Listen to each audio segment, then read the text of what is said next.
Hello friends, आपका स्वागत है स्कॉलर अलाइट में।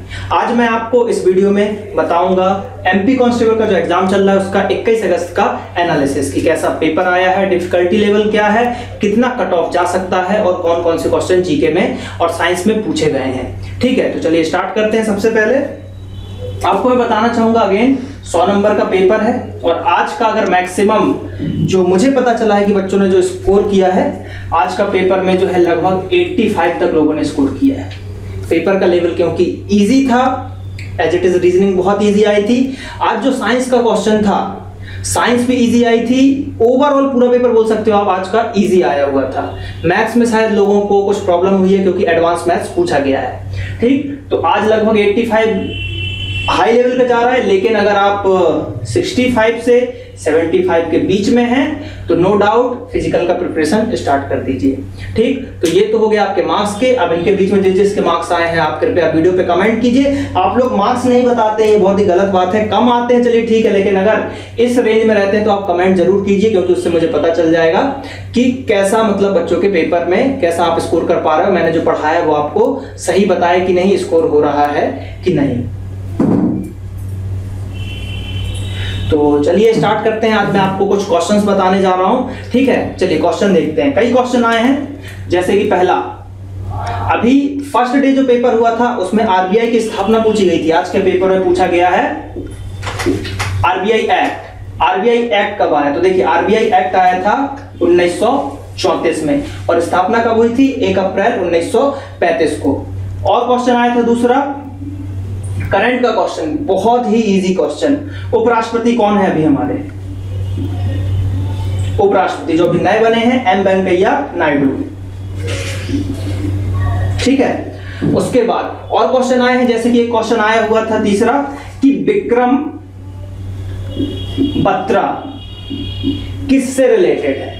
तो ये जहां तक आपको पता होगा ये एक आर्मी ऑफिसर हैं थे, यानी कि जिनको परमवीर चक्र मिला है। और ये जो है 1999 यानी कि कारगिल वॉर, उस समय ये शहीद हो गए थे। तो ये क्वेश्चन भी आज का अच्छा पूछा गया था। पूछे थे कि विक्रम बत्रा किससे रिलेटेड है, कारगिल वॉर और ये सब नीचे 4 ऑप्शन दिया गया था। ठीक है, उसके बाद और क्वेश्चन आए थे जैसे कि रेड क्लिफ रेखा किन दो देश के बीच में है? तो ये बताने की जरूरत नहीं है, इंडिया और पाकिस्तान, एज इट इज, बिल्कुल सिंपल। ये सब क्वेश्चन तो मतलब आज का जो जीके का लेवल था बहुत ही गिरा दिया गया। जैसे और साइंस की क्वेश्चन की कुछ बात करते हैं। सेल, कोशिका की खोज किसने की? ये क्वेश्चन भी पूछा गया। तो कोशिका की खोज की है रॉबर्ट हुक ने। ठीक है, अब इसको देखिए, कोशिका जो होता है नॉर्मल ऐसा रहता है कोशिका। ठीक, एक सिंगल सेल की बात करें तो ये देखिए, अगर थोड़ा सा इसको मॉडिफाइड आप कर दो, ऐसा कुछ कर दो तो ये हुक जैसा बन गया। तो इससे हम रिलेट कर लेंगे कि इसकी खोज किसने की? रॉबर्ट हुक ने। और कब की? 1662 में। ठीक है, तो ये चीजें याद रखना है। और क्वेश्चन मैं आपको बता रहा हूं,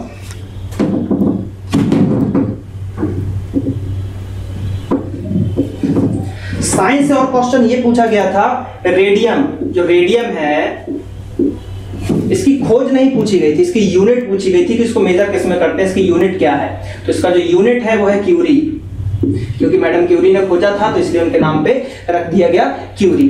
और क्वेश्चन एमपी से क्वेश्चन ये पूछा गया था, मतलब करंट का क्वेश्चन था रिलेटेड एमपी। कैसा कि सबसे साफ शहर कौन सा है? सबसे साफ शहर।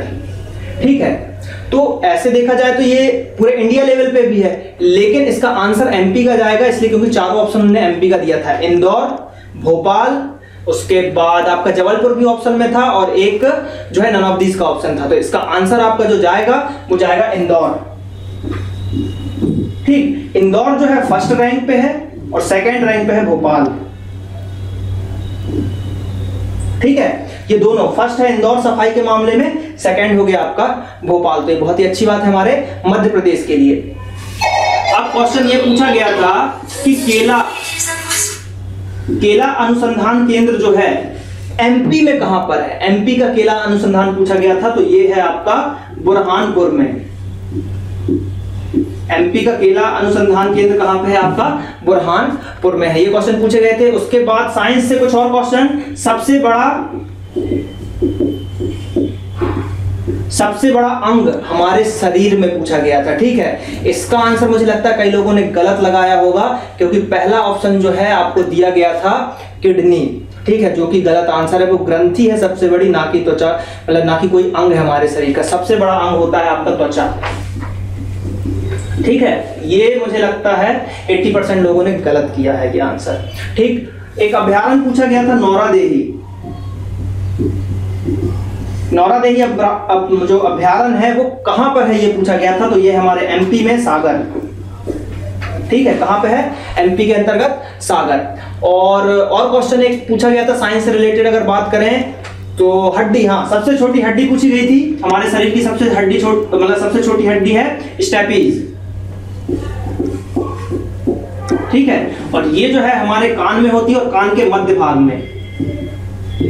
ठीक, कान के मध्य भाग में। जैसा कि अगर आपने मेरा वीडियो देखा होगा साइंस में, मैंने आपके बोन्स पूरे आपको याद करवाए हैं, तो जिन्होंने वो वीडियो देखा होगा तो ये आंसर मुझे नहीं लगता किसी ने गलत किया होगा। उसके बाद अगर बात करें संविधान से, एक क्वेश्चन पूछा गया था। संविधान से क्वेश्चन ये पूछा गया था कि जो वित्तीय आपातकाल होता है, ठीक, वित्तीय आपातकाल वो किस आर्टिकल के तहत लगाया जाता है, तो ये आपको याद होगा 360 आर्टिकल। इसको याद करने का मैंने आपको तरीका ये बताया था, ट्रिक। आपने पॉलिटी का अगर वीडियो देखा होगा, 60 आ रहा है इसके लास्ट में। अमूमन व्यक्ति जो है अगर सरकारी नौकरी करता है तो 60 साल में रिटायर्ड हो जाता है।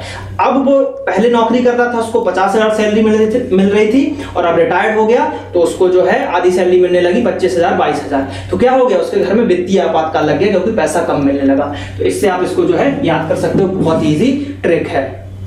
उसके बाद और क्वेश्चंस की बात करें तो एक नदी से क्वेश्चन आया था, जबलपुर का क्वेश्चन था। ये था कि जबलपुर में एक बरगी डैम है। ठीक है, तो ये क्वेश्चन पूछा गया था। ये पिछले बार सब इंस्पेक्टर में भी ये क्वेश्चन पूछा गया था, 2016 एमपीएसआई, उसमें भी ये क्वेश्चन पूछा गया था। ये क्वेश्चन रिपीट हुआ है कि बरगी डैम किस नदी पे बनाया गया है। सब लोगों ने लगाया होगा, अधिकतर लोगों ने नर्मदा नदी।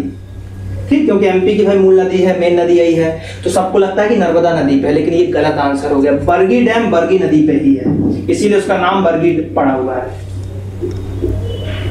ठीक, तो ये क्वेश्चन भी बहुत ही इंपॉर्टेंट था, बहुत लोगों ने शायद गलत किया हुआ है। तो ये कुछ क्वेश्चन थे हमारे पास। और मैथ्स भी जो है सिंपल क्वेश्चन आए थे। एक मैथ्स का क्वेश्चन मुझे पता चला था कि प्रॉफिट एंड लॉस का सिंपल आया था कि किसी वस्तु को 1195 या 1198 रुपए में बेचने पर 10% का लाभ होता है, तो उसका कॉस्ट प्राइस बताइए। बहुत इजी क्वेश्चन। एडवांस के हर एग्जाम में आपके 3 से 4 क्वेश्चन पूछे जा रहे हैं, तो मैं आपसे बोल रहा हूं बस जियोमेट्री आप थोड़ा सा फॉर्मूला देख के जाइए, बिल्कुल फॉर्मूले बेस्ड क्वेश्चन आ रहे हैं। तो आज का जो जीके सेक्शन था बहुत इजी था, और रीजनिंग बहुत इजी थी। इस तरीके से ओवरऑल लोगों ने बहुत ही अच्छा स्कोर किया है, लगभग सभी 70 के आसपास हैं। तो जिन लोगों के मार्क्स इतना है, बिल्कुल फिजिकल की तैयारी स्टार्ट कर दीजिए, जरूर आपका लिस्ट में नाम आएगा।